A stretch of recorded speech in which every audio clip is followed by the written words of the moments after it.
Assalaamu calaykum waraxmatullaahi wabarakaatuh. Halkan waxaan kugula wadaagi doonaa 4 waxyaabood oo aad ku noqon karto qof togan. In aad qof togan noqotaa micnaheedu waa in aad dhanka wanaagsan wax ka eegtaa. Waxa ay kaa caawinaysaa in aad noqoto mid hubsiimo leh oo aan warwar badnayn iyo waliba faa'iidooyin kale oo tiro badan. Haddaba waa kuwan siyaabo aad ku noqon karto qof togan oo dhanka fiican wax ka eega.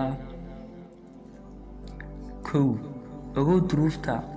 Qof kasta oo wax sameeya ficilkiisaasi waxaa ku qasbaysa duruuf, ha ahaato faa'iido isagu ugu jirta ama khasaaro uu ka helayo. Marka ugu horreynba isku day in aadan qofna ku xukumin in uu yahay mid xun ogow duruufta ku kalifaysa ficilkaasi. 2. Yeelo samir adag oo kaa dhigaya mid sugi kara ilaa inta ay waxbarasho soo hagaagayso, yacni si fiican aad u ogaanaysa hadalka laguu sheegay run ahaanshihiisa oo ha ku degdegin. 3. Ha shakiyin. Shakigu waa asbaabaha ugu weyn ee qofka ka dhigi kara inuu dhanka qaldan wax ka aamino. Iska ilaali in aad ka shakido qofkan.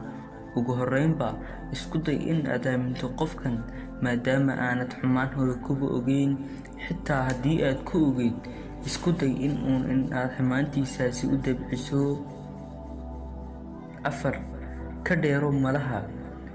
In aad qof ku xukunto malaha waa mid adiga kuu horseedaysa qoomamo iyo shalayto aad hadhow ka qoomamayso sida xun ee aad qofkaasi ula dhaqantay. Kuwani aan kor ku soo xusnay waxa ay haayeen asbaabo kuu horseedi kara inaad dhanka wacan wax ka eegto. Waxaan idinla socodsiinaya anigoo Cabdinuur Daahir Ciise. Waxaan idinkaga tegayaa wassalaamu calaykum waraxmatullaahi wabarakaatuh.